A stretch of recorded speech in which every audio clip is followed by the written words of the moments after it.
Hello, everybody, and welcome to this Stigma Breakers edition, LLG Random or Real. Today, we're talking about grief and loss, and I'm excited to be here, of course, with Ashby or Lockley now. You know, Ashley got married. We talked about that last month.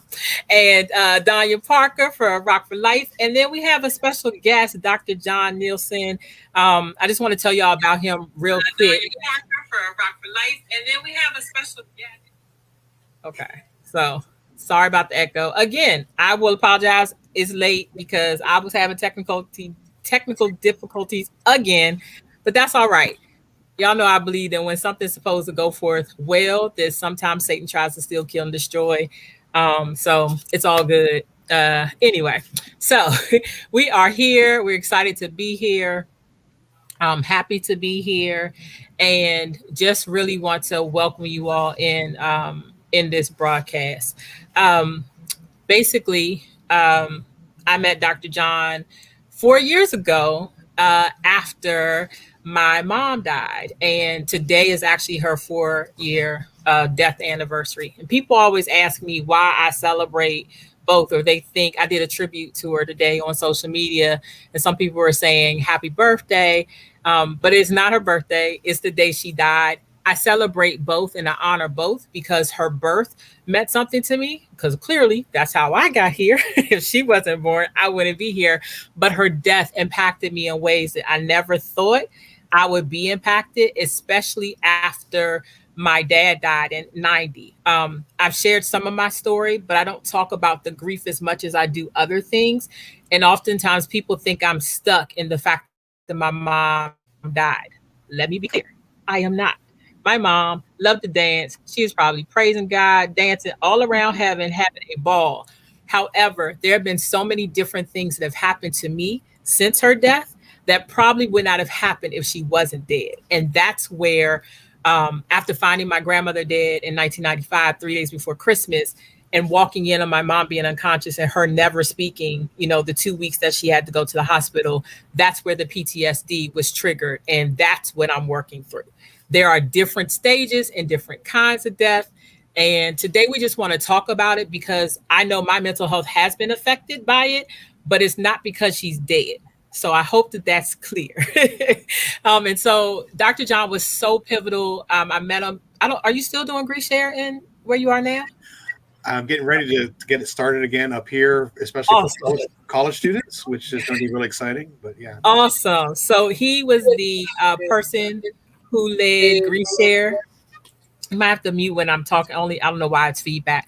And although I went through it 1.5 times because I started it on week 9, which coincidentally I still remember the topic was guilt, and that's how I felt when my mom died because I didn't make her go to the hospital. But my mom was a nurse and she knew how to take care of herself, and so I'm still working through the things that I feel. I meant to grab my tissues because I think I'm probably going to cry. So if I excuse myself, y'all know I keep it real.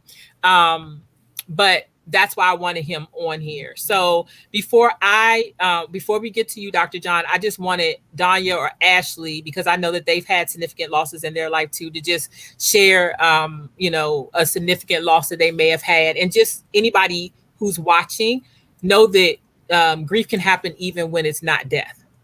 So it could be a relationship. It could even be a pet. Grief and loss, sorrow from it, it's still the same. So Ashley or Danya.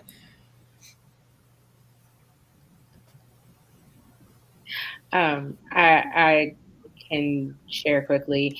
I think the most impactful loss by way of death that I've experienced was my older brother 2 years ago, April of 2019.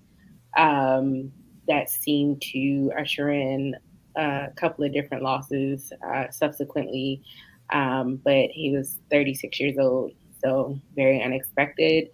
Um, and so there are there are things that are still very fresh, parts of the grief that are still very fresh, but definitely probably the most impactful loss that I've had as far as that so far, and still trying to process what that means for myself and our family and his son, and his widow. So just everyone still trying to process through a lot of that. Um, so yeah, that's what I'm sure. Thanks. So the hardest death with me and my family was the death of my youngest brother who died by suicide. I know we all are going to deal with death at some point in our life, but that was the hardest, to lose him by suicide, and he was 24 years of age. So I still deal with it, and sometimes I do deal with a little bit of guilt as well. So that one was hard. Definitely understand that. And thank you all for sharing. I know it's not easy to talk about this, which is so ironic because everybody knows if you live that at some point you're going to die. We may not know how, right? The only thing we can control, they say, is that dash in between. Mhm. However, this is, I think it's an important topic, but I know it's one that's so taboo. We just don't talk about death. Like, we don't prepare, we don't have wills, we don't have living wills, we don't have insurance, life insurance. Not everybody. And it took my mom honestly dying for me to be no, I need to get this in order. I need to have a doing business ads on my bank accounts just in case something happens, so that someone can, be able to access my money and not have to be stressed out until life insurance kicks in and all of that. So, with that being said, Dr. John, one of the most important quotes, I guess, that I learned from Reshare is, well, it's not really a quote, but moving forward is different than moving on. And Mhm. people think that's semantics, but it's not. I'm telling you that, like, helped me to my soul. So could you explain that and what that means and how it correlates to like death and dying or just loss in general, Yeah, please? absolutely. Yeah. I mean, it's so important to remember that this is a process and to think about grief as a journey and that there's not a single way of going through that. Right. And I think a lot of times we expect there to be certain timelines, or I should experience this in a certain way or in a certain order. And the reality is, we're all going to process that, experience that very differently. And I think we do a disservice to one another when we make those assumptions, right? Or we say, well, you should have been over this by now, right? As if we'll ever get over that, right? And so grief isn't something that we get over. It isn't something that that we just kind of process and finish up and we're good to go. It's going to be a lifelong journey through that loss, and things will be forever different, and that's okay. And I think one of the challenges, as you say, is that we don't have good models for talking about it. We don't have, we're so uncomfortable with it ourselves that we can't be a help to one another because we aren't practicing, right. We don't have that sort of model of how to talk about it. But yeah, to assume that we're going to move on past this is not realistic, right. But we can move forward, right. We can continue in this journey, and we can, with God's help, make progress. But it will not be um, through a sort of specific, right, step 1, 2, 3, here's the list, and I go down, check the boxes, right. We all know, I've heard of the stages of grief, um, and it's helpful at one level, but I know the person, or not, I don't know the person, but I know that the person who developed that later on felt like it had been misunderstood, like it was stage 1, then stage 2. It's more different aspects of grief, and we can move in and out of those at different times. And so that's why it is this journey, right. And we know that it's not something we get over. It's not something we move past, but we do want to move forward, and we do want to know that we can continue to live in this space where um, we don't fully set aside our sorrow, our grief, but we also allow life and joy and love and relationship to be part of that and to become part of that. And it's not, I have to fully address my grief so that I can move on with life. My life will now have this intertwinedness with the loss that I've experienced. And where there's great love, then there can be great sorrow. And we don't want to get over that, right. We don't want to get over the love. We don't want to get over the loss. We don't want to get over the importance of those relationships. but we do want to move forward, and we can get stuck in grief. And so we do want to keep moving forward, but that's not saying that we're going to get over it in any sense. So, Dr. John, I have a question. Um, for some people's understanding of it, could it be that relationship that they had with that person, that they weren't as close to this person, so it didn't affect them the same way it might affect you? I've never lost a parent, so I can only understand how Lisa may feel. I've never lost a child, so I could never understand that. But I would never tell anybody how long they should hurt or they should stop grieving. So is that part of the process, is because they didn't have that type of relationship with that person for them to feel a certain way? Yeah, I mean, I think that's part of the uniqueness of our journey, because we had, we had the different relationship with the person, but we're also different people, right? And we process things in different ways, and that's okay. And we need to give space, freedom. We need to give people permission at times Exactly. to grieve in ways and in times that are important for them. Yeah, and I think you're spot on that we never want to say to anyone, well, by now you should have, A, B, or C. It's going to be a unique experience. Our relationship with that person was unique to us, but our own personality and makeup and so forth is also a unique factor of how God has made us, wired us. And we'll be in that journey in different ways, right? And people will go through grief differently, will process grief differently. Even the emotions of grief might be radically different. And sometimes it can be difficult because we don't understand why someone is emoting in a certain way or feeling a certain thing, because it isn't how I process grief, right? And grief can mess us up, right? So I mean, there can be any number of kinds of responses, which is again why stages isn't linear 1, 2, 3, right? I can feel guilty, I can feel angry, I can feel very, very sad, I can feel confused, I can feel a whole range of things. And in fact, one of the healthy exercises I think is even and there's a helpful chart actually that Grief Share puts out of just a list of kinds of common grieving emotions. And it's like, it's not exhaustive, and it's still got like, I don't know, 50 kinds of emotions, right? And just going through a list like that and even physically checking off, these are all the things that I feel right now. And naming those can be a helpful, part of that processing. But the other aspect of that is helping us realize that someone else may have a different list. Yeah, and so there's a comment there. Is it okay to give space to grieve alone? Yeah, sometimes we need community, right? We need friends, relationship. There's other times that we need space, and we don't always know what that person needs at a given moment. And so, what do? Oh, we could actually ask them, right? Exactly. Do you need? Is this a time? Do you need some, time to be alone? I want to respect that. Anytime we enter into a relationship with someone else and their grief, we want to enter that with humility. We want to enter that prayerfully. We want to enter that cautiously, and we want to enter that without presumption. And know that we are often best serving that person when we are simply present and listening and weeping with them, and saying very, very little. Right? Most of the time we get into trouble, it's like Job's friends.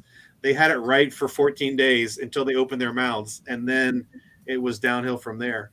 And sometimes, our desire, right, to help and our desire to say something, it may in fact be the last thing that they need, right? And so to enter that with a care and prayerfulness, and really focusing on the needs of the person, right? And if that's need to be alone, if that's a need. Now, again, we want to check in on people. We don't want to abandon them. We don't want them to ever think that they are alone, even if they need some alone space in a given moment to process that. So there are ways of checking in, right? And just know I'm here, right? I know you need some time, and I respect that. I'm going to honor that, but know I'm here to be present with you, to sit with you in grief, right? Our Jewish brothers and sisters have this tradition of sitting with people in their grief. And I think we can learn from that, of just being present, right? And letting them help us know, when they need more than that. Absolutely. I absolutely agree. Can y'all see why I love him? Like, he's, even the way he speaks to you is with such calmness, and like the reframing is amazing. It's ironic. I say this all the time. When my mom died, Ashley, well, even when she went into the hospital, it was 2 weeks. She literally, I think out of everybody I knew, if it wasn't every day, I think it was every day though. She checked on me every single day. What do you, even down to the practical things? You need toothpaste, you need toothbrush. Because I was spending the night, like 2 nights at the hospital, like all of my family changed. It was such a blessing. She never pushed me. And then also because I have had a mental health diagnosis, which you were saying about not necessarily leaving us alone. You leave someone like me alone who has dealt with mental health issues, then I might think about taking myself out. That's just the reality. And yes, being a Christian and loving Jesus and still hurting, I might have, been in that place. And so I know that people get busy. I understand that. But one of the biggest things I've learned is that if you haven't experienced such a gravity, amount of loss, I think my first funeral was like, I was 3 or 4 years old. So people have died all my life. So I never expected to have just to have this outcome of the pain that I feel. I literally was doing the tribute to my mom. I wanted to do it last night so I could remember to like post it like a little bit after midnight, because unfortunately I still have insomnia sometimes. And I broke down but that song always makes me cry. Every time I see Set It Off and I listen to the song Missing You, I cry because those lyrics, even though it wasn't about a parent, are so touching. But that's how I feel about my mom. And I notice that a lot of people are so uncomfortable to talk about death that they will shy off. What do we say to people? As we're speakers, we go out, we help other people talk about mental health, that are so uncomfortable when it comes, like it's not going to ever happen to them, because it will, as long as they live. It's going to be somebody, or better yet, the people who say, well, like you were talking about, I just don't react like that. So, like you should just they literally have said, get over it. Just get over it. Yeah. I think, there's a number of things there. And another thing that you mentioned speaks into this, because not only is it about normalizing the conversation and being okay talking about our loss, our sorrow, and that's a vital part of it. It absolutely is. But we also have another obstacle. And ironically enough, it can be our misunderstanding of sort of the optimism of our Christian faith. Our Christian faith gives us an anchor in sorrow. It does not make us immune from sorrow. Exactly. We like to quote the verse, and I believe it full-heartedly, right? That we, as followers of Jesus, because of the resurrection, we do not sorrow as those who have no hope. And that is absolutely true. Our sorrow, when we know Jesus, our sorrow can be infused with hope. But if that statement is true, and it's in the Bible, it is, right? If that statement is true, we do not sorrow as those who have no hope, then I like to say that the inverse of that statement must also be true. And that is that we do not hope as those who have no sorrow. And so we have hope, but that doesn't mean our sorrow goes away. It doesn't mean that we won't experience loss. We can believe completely in the resurrection and your mom dancing, in the Lord's presence, even as we speak. That doesn't take away the loss that we feel. And sometimes we've over spiritualized our experience in grief, so much so that we've violated our humanity. And even our Savior, who is a man of sorrows, acquainted with grief, who wept, lots of times, right? His, over Jerusalem, right? He weeps over the tomb of Lazarus, even though he knows he's about to raise him back to life. Why? Because he entered into the humanity of our sorrow, and there was a reason to weep, right? And sometimes when we over spiritualize our loss, again, for good reasons, right? I don't think our motive is always wrong, but we end up telling people, if you were a better Christian, you wouldn't feel so sad. And that to me violates who Jesus is. It violates the scriptures that are full of lament, full of sorrow. And yes, taking that sorrow to God, right? That's lament. Biblical lament is not just the sorrow. It's taking that sorrow somewhere and we take it to the one who understands that sorrow. But it doesn't negate the sorrow, and it doesn't mean that, if I'm experiencing all of this range of emotions and I'm struggling right in my grief, that somehow I'm a lesser of a Christian. That's simply not the case. And so another place that we can help normalize it for people is when we don't do that for those around us who are feeling that sorrow, right? Who are going through that, and we say, yes, we believe in the hope, right? Yes, we know of the resurrection, but we also need to sit with the grief. We need to sit with the loss, and if for no other reason than Jesus models that for us. As a pastor, so I was a pastor for 30 years before moving into the role I'm in now. And so sitting with a lot of people in times of loss. And again, we believe in celebration of life. We believe in Easter. We believe in resurrection. But sometimes we want to bypass the sorrow of Good Friday to get to Easter. We want to bypass the sorrow of what we're experiencing to focus on resurrection. And again, that does a disservice to Scripture. It does a disservice to our humanity. It does a disservice to our understanding of God when we want to jump over that. Right? I'll never forget, and this were the literal words out of her mouth. Someone that I was working with preparing a service, a funeral service, and it was again another one is we want this to be a celebration, right? Which again I understand, but it needs to also give space for the loss, right? And so the comment was, Pastor, we don't want any crying at this funeral. And I said, well, I understand that we want to celebrate a life lived well, and we'll do that. But I miss him.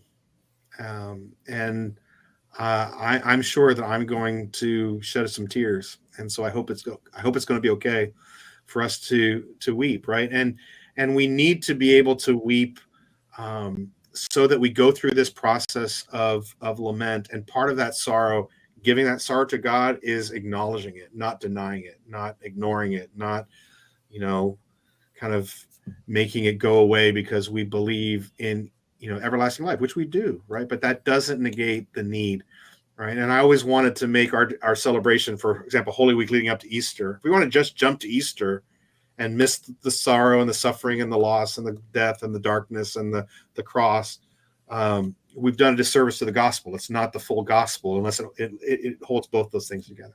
So that's too long of a response for me. But I just think the importance of recognizing that it's about talking about it, normalizing that conversation, but it's also about saying it's okay to be a person of faith and still be processing our sorrow.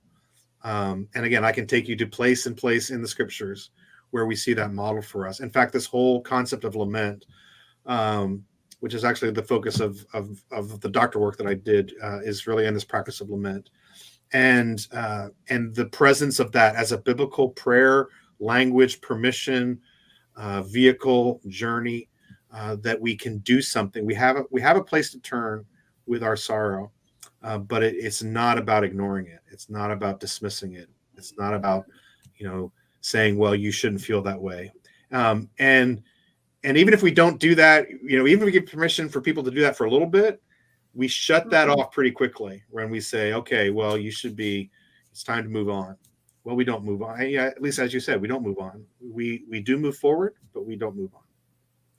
Also, Dr. John, sometimes when you trying to process the journey or go through the journey, and you feel like you're talking to someone that understands or appreciates you, and then you feel that they don't, that tends to make you shut down and then make the process even harder. Absolutely. Yeah, for sure. Yeah, we are given a sacred moment. If someone, and again, I appreciate both of you, all three of you, but sharing your own journeys and stories a little bit of your loss. And when someone opens that and says, here's a loss, here's a grief, here's a sorrow. I love using this language of sacred sorrow, because that is a sacred moment when someone opens, we open our heart to kind of let someone into our journey. And if we are dismissive, if we are, well, you should be beyond that, anything that we do that doesn't honor and listen and value that person and their experience, they will then have a natural tendency to withdraw further, and then we're not going to be, the help that I believe God would have us to be, to sit with them in that grief. And so again, my rule of thumb is, we need to talk less and, cry more. Yeah, and I like to do this too. If you're in a public setting, say if you're in a worship service, and someone gets up, starts to share, and they start to cry, what is the next thing they will say? Either I'm sorry or I apologize. All the time. I guarantee you, if someone gets up and they start to cry in a public setting, especially in a church setting, and they start to cry, the next words out of their mouth will be, I'm sorry. Mm-hmm. We apologize for our tears, and that's when I know we have a problem. Wow. I remember you saying that in Grief Share too, and that is so good. Like, it's okay to feel however you feel. Your feelings are validated just because you're human, and God actually gave us tears. But I think the uncomfortableness of this is what I've learned. I'm also a restorative approaches site coordinator at my school, and one of the practices is being present, which is mindfulness, and it's really hard for people to sit in their stuff. Whatever feeling they have, except for maybe joy. But then when you have someone like me who grew up with low self-esteem, I don't know, really, sometimes you say, great job, Lisa. I'm like, thanks. I could have done that better, or really hard on myself. And I don't think that my grief journey has been any different, although I probably have been in my grief journey longer than I've been in my joy journey, because like I said, I experienced death at such a young age. It bothers me when people, I've been open about, going to counseling. Like, you still going to counseling? Yes. And I'm also still hurting. And if you think about a 4-year-old child or toddler or whatever, a 4-year-old is not a long time, right? That they've been on the earth. So I don't feel like 4 years is a really long time. I'm better than I was last year. That's what you should be asking me. Are you progressing? Is it still as heavy as it was for you before? Like, if you genuinely care about me, I'll tell you the answer. But I don't want to hear, did you cry last night too? You always talking about your trauma, whatever. I'm at the point now where if you don't want to hear it, don't listen to me. It's okay. Because I know people have literally called me and thanked me for the videos that I put up. And sometimes I didn't expect to cry in the midst of it, but I started crying.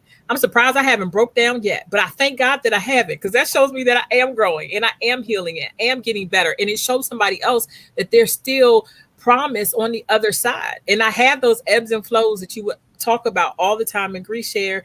And sometimes I am depressed. I'm still shocked. I still see where my mom was the last time I spoke to her, which was 2 weeks before she died. It still feels like yesterday. I sometimes can't even believe I just talked to you and now you're gone. And then when she died, it brought back all the memories I had of my father, who died in 1990. So you never know how you might be triggered. So I just want to encourage people to be careful, because I made the mistake too. There was people whose mom died before mine, and people were like, oh, it's your mother. For me, it wasn't the fact that it was my mom. For me, it was the fact of the way she died. Her being a nurse and not being able to take care of herself. That's what triggered me, because she took care of so many other people. So then how do you deal with, because I didn't have anger at first, and then all of a sudden I did, Pastor John. Well, Dr. John, you're both to me. So how do you deal with the anger that is one of the steps, how do you deal with the anger when you're like, even especially when you're a Christian, you just like this, I know you're all knowing, but this don't make any sense, God. Yeah. Again, the book of Psalms is such a great gift to us at this point, because the book of Psalms shows us that there isn't any emotion that we can feel that God can't handle, and that God doesn't receive as a form of prayer. And so what makes it biblical lament, what makes it the sacred sorrow, even anger, right? That is that we don't just hold on to that in ourselves, we take it somewhere, and we take it to God. And so to name it in God's presence, my sorrow, my anger, my frustration, my confusion, my loss, my dread, my emptiness, guilt, all of these things, right? We offer that as gift. We offer that as sacrifice. There's this wonderful song by singer-songwriter, biblical scholar in my mind, Michael Card, that invites us to come lift up your sorrow. The chorus says, come lift up your sorrow, come offer your pain, come make us sacrifice of all your shame. There in the wilderness, he's waiting for you to worship him with your wounds, for he's wounded too. And this idea that to offer my sorrow to God is an act of worship because it's an act of trusting God with what I'm experiencing and feeling. To pray about even my anger, my guilt, because I take it to God, it's an act of trust. It's an act of relationship, right? You don't talk to people. You have to know someone well, right, to share certain things with. So if I share that with God, it's a demonstration of my relationship with God. It's an act of prayer because it's communing with God. And it's an act of worship because I'm acknowledging, God, I can't handle this. But you can. So I'm going to offer this to you. And it's even the nasty stuff that I'm feeling, right? Even doesn't feel very much like Jesus feeling right now. But let me give this to you.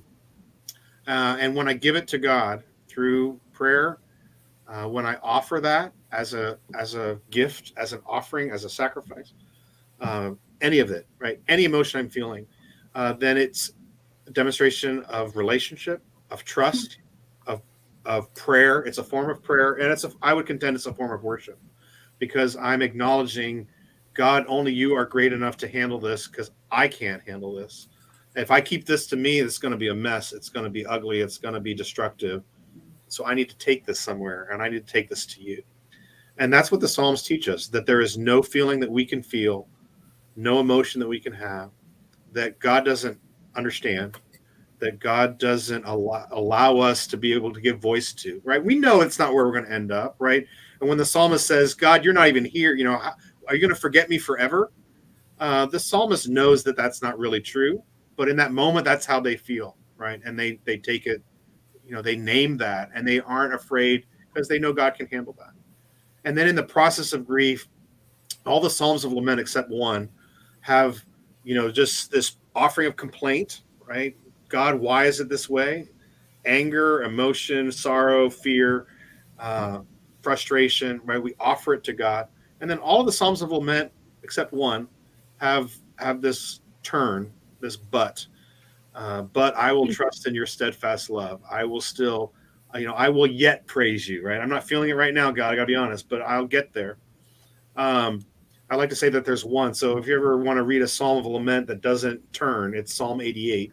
It just laments to the end, and then it says, I'm out, done.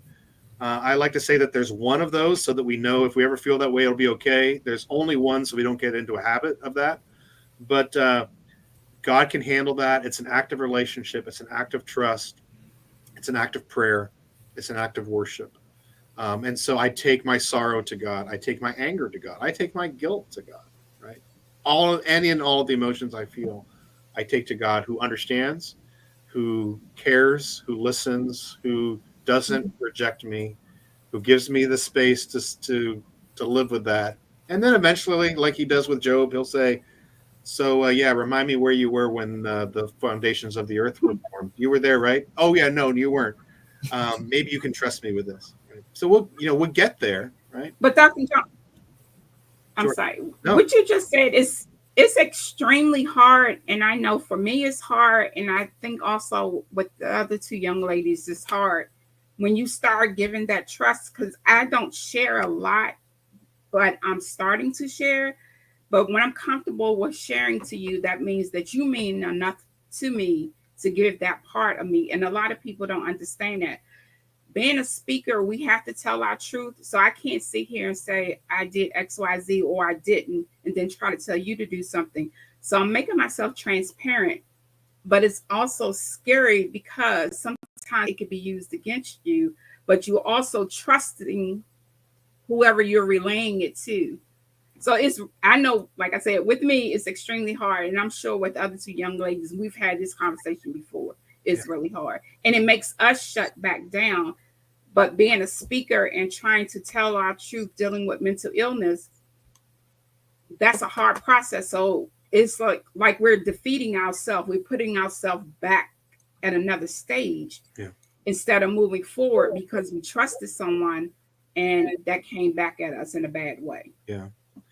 Yeah. And again, and even that, right, that experience is another loss, right? It's a loss of that relationship. It's a loss of Relationship. trust. It's a loss of, I had hoped you were someone that could be a safe place for me to share. And obviously it seems that that is not the case. And so that pain, that becomes then another grief, right? And so that's another thing. And you said this right near the beginning, Lisa, that, you know, this whole topic is not just about death.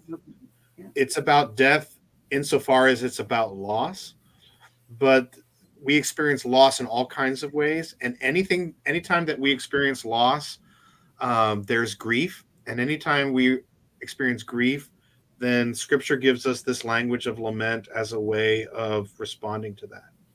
And so I might grieve that relationship that I thought I could trust, and then it turned out I didn't.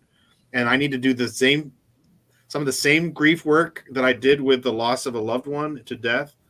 I might need to do in that situation.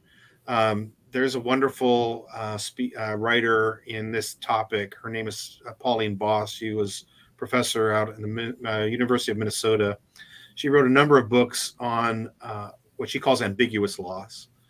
And ambiguous loss is the kinds of things that maybe someone else doesn't understand and wouldn't see as a loss, right? And she uses some examples. She talks about the basic categories of ambiguous loss are when someone is either psychologically present but physically absent, or the other way around, physically present but psychologically absent. So, for example, a spouse whose partner has Alzheimer's, and they are physically present, they are alive, but they are losing them a little piece at a time, and they are emotionally, psychologically, they are not present.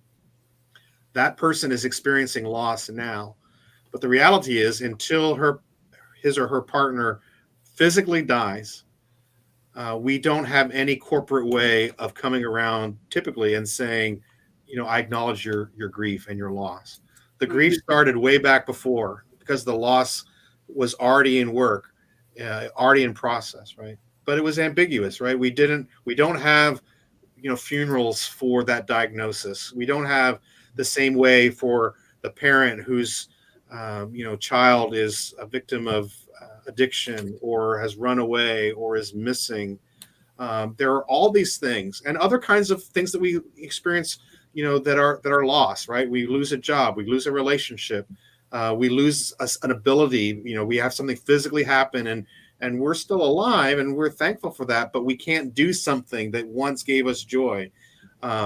Growing old and dealing with some of that progressive of things that we can't do anymore, right? The loss of a friendship that I thought I could trust and now I can't. And it's loss. And because if it's a loss, then we ought to be able to and need to go in through the process and practice and journey of grief. And if there's grieving, then, and we're a follower of Christ, then the Bible gives us this language, permission, a vehicle of expressing our sorrow to God. And again, if we can't do it anywhere else, we have that place that we can do it. But then we treat as gifts, right? Those places that we do have that ability to trust someone with our broken heart, right? And so the importance of not violating that when someone, you know, shares and opens themselves up, not dismissing, not second guessing, not lecturing. And again, Job, to pull Job's friends back in. Well, you know, if you had done this differently, you know, you'd have been better off. You probably did something, you know, and we can blame the person experiencing the loss and not even realize that that's what we're doing. And so the importance of naming all of these things as a loss and all of these things as worthy of grief. And again, you know, a person may not understand that the loss of this pet that was their one companion, now that a husband had passed away, and now that companion is gone too, how that compounds, you know, the other loss, right? And to say, oh, that was just a pet. You shouldn't feel this way. We are missing the point when we respond in those kinds of ways, because loss is loss is loss, and any loss needs grief, and will lead us to grief. And when we are experiencing grief, we need to do something with it, and it's not to ignore it, and it's not to sort of make it go away and say, well, one day heaven, yes, but now sorrow, right? And I live with that, and I name that, and I don't think that I'm less of a follower of Christ, less of a Christian if I experience that. And when we indicate that, even if we don't come out and say it, we're really violating our shared humanity, and we're violating Scripture, because the clear pattern of bringing that sorrow to God means that it is there, right? We don't hope as those who have no sorrow. We will feel that, and we should. If we don't, right, it really is because of, right, when there's great love, then there's great loss. I wouldn't hurt so much if the person didn't matter. Exactly. People don't realize also, I'm sorry, Lisa, losing I've had this, losing a 30+ year friendship because I trusted you with two of the most important things in my life. And then to come down and find out that you missed, I'm trying not to get emotional about it.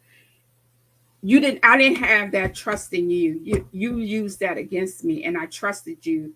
But right now, I love you, but I love you from a distance. The relationship will never, ever be the same, because that trust factor, I will never, ever get that part back. Never. Yeah. And that's a loss. Mm-hmm. And it may not, again, and it's worthy of grief as much as, a family member who dies. Right. One of the things that I was going to say, well, two things. I wanted you to speak to, it's the little things that you don't think about. Mm-hmm. Holidays are horrible for me. We didn't, because my grandmother died 3 days before Christmas, and she was the matriarch then. Christmas has always kind of been different. And honestly, I don't celebrate it, but that's for different reasons now. I used to. I love to be present, but I don't need presents. Now I'm not going to turn away a gift. You know what I'm saying? I'm not dumb. However, I have something for you. I guess I'm going to have to send it back. No, you can still send it. But I missed being around people. And so my brother, his family, he's married, children. So they would do Thanksgiving together. I'm very grateful that they did it, that year and the year after. And then last year was COVID. So where some people got to see people and spend time with them, I did not. And when I tell y'all, sitting on the couch, I'm grateful. We had food. They did a food exchange, whatever. But, to keep each other safe, which I understand, that was lonely. Sitting on the couch. I don't care how great the meal was. Even Christmas, that was like our gift. We got to go to, what's that name? It's an Annapolis steak restaurant. I cannot think of it right now. It's amazing, too. Love my gift. It was amazing. But sitting on the couch, eating my food by myself was horrible. And one of the things that Grisha spoke to, understanding and actually just processing through what you want to do when the holidays come. If, are you going to still bake the cookies that you used to bake? Are you going to go to the gift exchange that you used to go to? Are you still, or making new memories? So could you just speak to that real quickly, please? For sure. Yeah. And those times are difficult. And there, again, isn't one right answer, right? For some people, living into that and doing that again is a way of memorializing, right? It's a way of processing that. And that's great. But the person that doesn't do that and needs to do something completely different, that's also okay. And so there's not one right way to respond, right? So, and those seasons are difficult because of the high relational components to them. And so we might want to do some of the same things because it's a way of connecting and it's a way of processing that. We might not be able to, and if so, that's okay. And like you say, replace it with other traditions. What might I do to honor this and to honor them in a different way? And it's interesting to me that Grief Share has not only their normal sort of regular groups, but they have specific sessions on surviving the holidays, because it is a challenging issue. And again, we need to come up with things that will help us in those times. And it may be, again, time to be with family and maybe away, or maybe a combination thereof. Time to do the things we always did as a way to connect with them and remember them. They always made these cookies. We're going to make them and eat them, and it's going to be a tribute and a memory. And even we're going to cry as we do it, but it's going to still be meaningful. Great. If I can never eat that cookie again as long as I live because of that connection, and that's how, that's my process, then that's fine too. But you mentioned, the last 18 months. So this whole period through this pandemic has been one loss, right? These are losses, whether it's, and I'm thinking even of a year ago or 18 months ago, and, where, there were high school students, right, not having their prom. There were college students graduating and not having a graduation, not doing the things we would normally do. All of those things were losses. All of those things are things to be grieved. Early on in COVID, there was an article in the Harvard Business Review, and if that can get this right, it's I think a lesson to all of us. But the article, the title of the article was that the word was discomfort. That discomfort you are feeling is grief. In other words, they were naming early on in the pandemic that this feeling of unsettledness that we were all having and all experiencing, this, Harvard Business Review of all places was saying, you know what? I think this is grief. I think this is loss. I think this is not just about, there's the sort of the health issue of this, there's the business impact, there's the school issues and all these things, and none of them are insignificant. But at the core of our processing of what we are going through and have been going through, it's a grief issue because it's a loss issue, right? And so whether or not it's this collective experience that we've had, and on the one hand, it's maybe made us ready to process that together. Maybe we can let that be a permission giving to say we've experienced some loss together that can connect us and maybe help us to process other kinds of losses together. I mean, that could be a hope. But the reality is that's what we're experiencing. And if we don't name it as such, we'll kind of miss the point and realize that, no, this is something to be grieved as much as these other things that we've also named. And that experience, that shared loss. It's interesting to me. I had, I've been doing work on lament for a long time now, and talking about it, teaching about it, writing about it. I had more requests to do workshops and seminars on the topic of lament in the last 18 months than I probably had in, 5-6 years prior. Because again, there was, I think, this hunger, awareness that we need language, we need permission, we need to talk these kinds of conversations like we're having right now, to really lean into what does it mean to experience grief and to do that in community, and to do better than we have by our silence, by our dismissals, by our over spiritualizing in one sense, by our not giving people permission to process things in the way that they need to and in the time frame that they need to not put timelines on it, to not put checklists on it, to let people grieve in the ways that that they need to. And there really isn't a wrong way to grieve. I think the only thing that's wrong is when we would get stuck in that in ways that wouldn't give us that ability to move forward, even though we know we're not moving on, we're not moving past, we're not getting over, but we do want to keep moving forward. And with God's help, we can do that.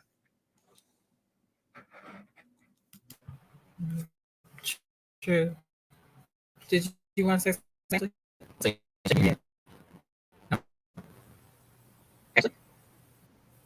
Okay, maybe she can't. I'm not sure. Okay, so one, you said a lot of different things. I think so. When I went to grad school, we were taught. No, I don't believe in. And Dhyana and I were just talking about this. you don't tell somebody how long it should take. However, it's supposed to be like around the 2 year mark. If you're still grieving in the same manner, then that's when you may want to go get additional help, like see a counselor, see a therapist, see a psychologist, see a psychiatrist. It's not because we're saying you're not getting over da da da, but that there could be. I mean, death actually can lead to some mental health issues and concerns. And I have so many friends who have lost parents and siblings and friends. And I just found out my cousin died from COVID. He died last month. I just found out 2 days ago. Um, he was 65. I feel like that's still fairly young. That's not the first person I know that's died of it. And it's just like one thing after another. And the person I used to be that I would check on everybody and see how well they're doing, I don't even have the capacity to do it as much as I did, but I do still try to reach out a couple of times and check on people. You good? Because I understand how lonely I felt, because after the funeral, a lot of times people go on about their business as if everything has ended. And honestly, that's when things start, because when you're planning the service, you don't have time to actually focus on really what you're feeling, and heaven forbid if you have to clean up, stuff or clear out things, all those memories, all those secondary losses that we talked about. I love grief share. I send it to everybody. When you tell me somebody died, I'm letting you know about it, right? But I also believe in therapy. And so if you could just kind of speak to that, whether it's in community, which is grief share, it's a support group, or whether it's actual therapy.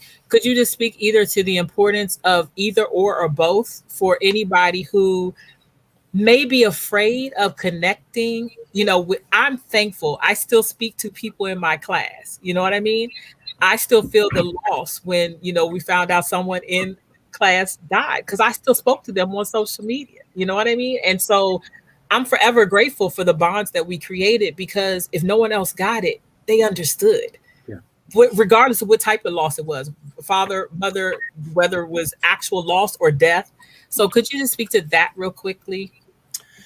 Yeah, again, I just believe so strongly in that kind of resourcing and support, right? We need support. Now, again, we can find the kind of support that will work for us where we are. There's not one answer there, but we need support. We need resourcing. We need friends. We need a faith community. We need a support group. We need someone that we can speak to, and define what will work for us. And I think Grief Share is a great example of what that can be, of a group that comes together. And there is, once you walk into that space, and even though our experience may have been differently, there's an awareness of, that the loss I'm feeling, I know that there are others who have experienced loss. And even if they're experiencing in different ways, they're going to, be a kind of person that doesn't dismiss, right? Because they understand, the ways that can help.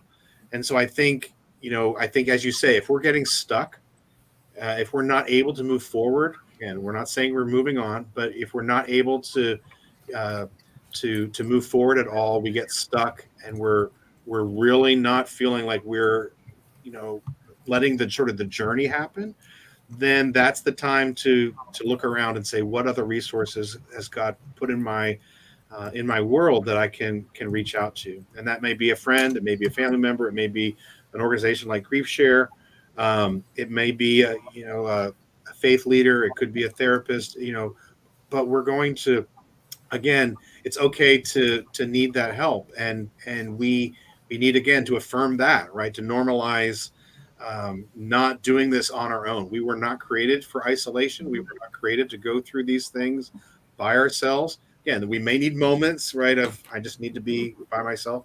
That, not for sure. But overall, we were not created to go through something as dramatic as these kinds of losses by ourselves. And so other than those moments that we need of space and time and quiet and reflection and personal time, we really need to seek out the other, right? We need to seek out support from other people. And again, whether that's in a formalized way through Grief Share or therapy or counseling, or it's the informal support structures that I have, look around for the helpers, look around for the people that are support in your life, and where are they? And we need to be that for one another. We need to be looking for those, places of support, and having those places of support even before we desperately need them. Hopefully we're building that kind of support, and we're looking for it. And sometimes we have to get creative. Sometimes we're going to have to say, I don't have it built in right now, so I'm going to go find it. And that might be looking up for the closest grief share group closest to me.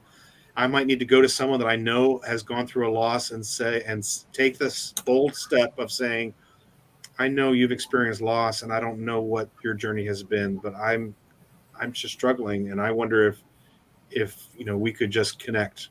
Could we have coffee, or whatever, and just reach out. And that's scary to do that, but I think we need that kind of support. We need to not think for one moment that we should have to go through this by ourselves. Absolutely. That's one of the things that I did. For me, I needed to be around people. And so I made a date.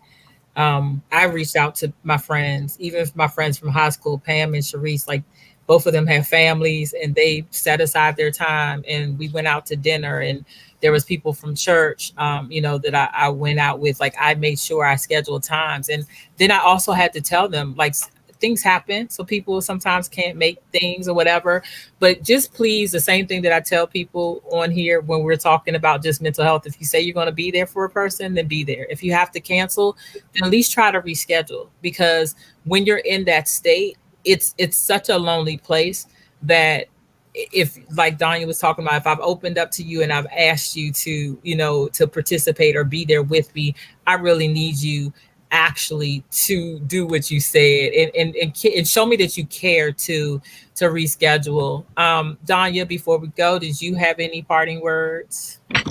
Getting ready to close it down. No, but I just want to say thank you, Dr. John, for being here. It's been enlightening, and my journey is still going, and something totally different. Ashley is on me too, Lisa, about a book. So that's it.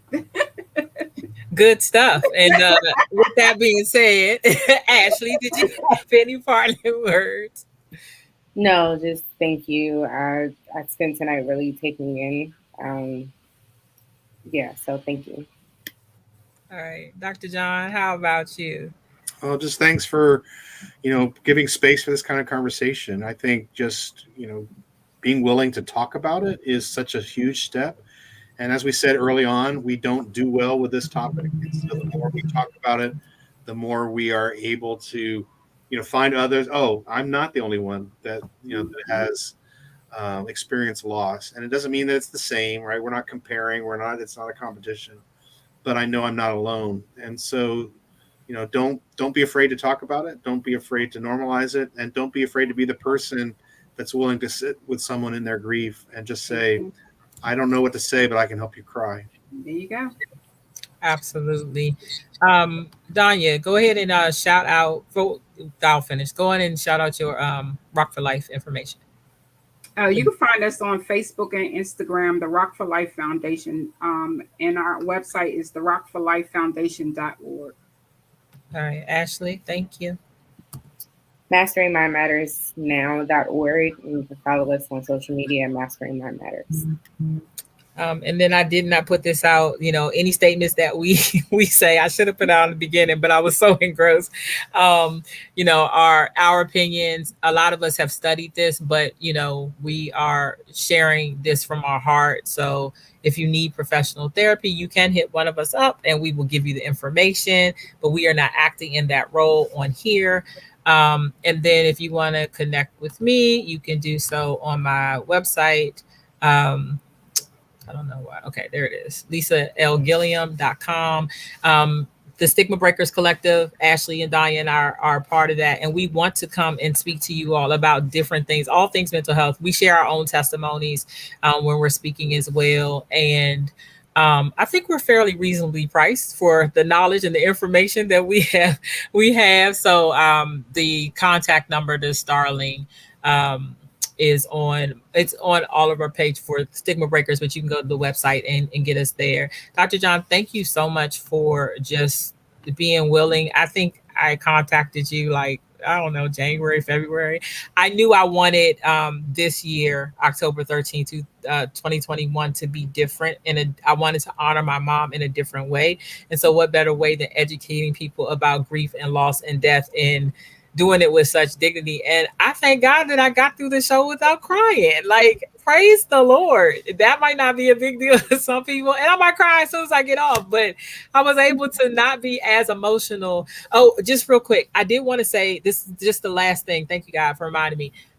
One of the things that we talked about on there is how, to make sure you take care of yourself, make sure, try not to get involved in drugs and just sex and doing all the stuff that, we often do when we're hurting. And sad to say, I got involved in some of that stuff, not right away too. So I do want to encourage people to just be vigilant, eyes open, heart open, know where you're going. Because there were times where I was good, and then all of a sudden, and it didn't hit me right away. For me, it was years later. And so, as we close out, you'll have the last statement. Is there anything that you wanted to say to people who, like me, may have fallen or done what they shouldn't have done, or as far as Christians or whatever, because of the grief that they were experiencing? Could you just leave us with a word of encouragement and or a prayer? Yeah, absolutely. Again, we take everything to God, right? And we trust God with our sorrow, our grief, our brokenness, our anger, our failure, right? And that when that happens, we have a place to turn with that, where we will receive mercy and grace and forgiveness and love and understanding. And so, we don't want to get stuck, right? But when we do, right, we can go to the one that can get us unstuck, and we go on from there, and we keep moving forward. And so, just be encouraged, right? And this is because it's a journey, right? There'll be starts and stops. We'll feel like we're making progress, and then we feel like we're way back at the beginning again. That's okay. Just give yourself permission to feel what you feel, and then take that to God, and know that God can handle it. God's, receiving that and receiving you. And I just pray God's blessing upon all of us and anyone that's listening in your own journey of grief, to share your sorrow with those around you that can be a support, and with the God who created you and loves you and redeems you and calls you his own. You're the beloved, and you can offer all of that as an act of trust and prayer and faith and worship to God. And we're in this together. Amen. Thank you so very much. Please tell the family I said hi. I'm so appreciative. I was definitely blessed. And I pray that everybody that was watching, thank you all. Thanks, everybody. Just watching, and we appreciate it. I do have to announce this last thing. So Ashley, Danya, and I have extremely busy schedules, and I was supposed to announce this last month. We have decided that at this time, December will be our last live monthly YouTube. But all of us are still continuing to work together. We'll still come out and speak at your churches and your events, et cetera, et cetera. We might do some sporadic ones. We still plan on doing September for Suicide Prevention Month. It's some type of event. And then the Ministers Forum. We continued that, Pastor John. We actually did it at his church one time. So you and Ashley actually, all y'all met. Now that I think about it. No, Ashley couldn't be at that one. No, she was there. She was there too. So see, yep, the only one. Aisha's not with us anymore. I just thought about that, and so we did continue the Ministers Forum, and that's in May, which is Mental Health Awareness Month. So we will continue to do things. Please continue to follow us on our social media platforms. We are so grateful for this started September last year, and I'm thankful for something that was supposed to be 1 month that God allowed to go for a whole year. So I thank you all. I really, really do. Thank you all so much, Ashley and Danya, and thank you, Dr. John. Like, you always have a place in my heart because you helped me heal. So thanks, everybody. You all hold on. Let me just end the broadcast. We'll see you later. Good night.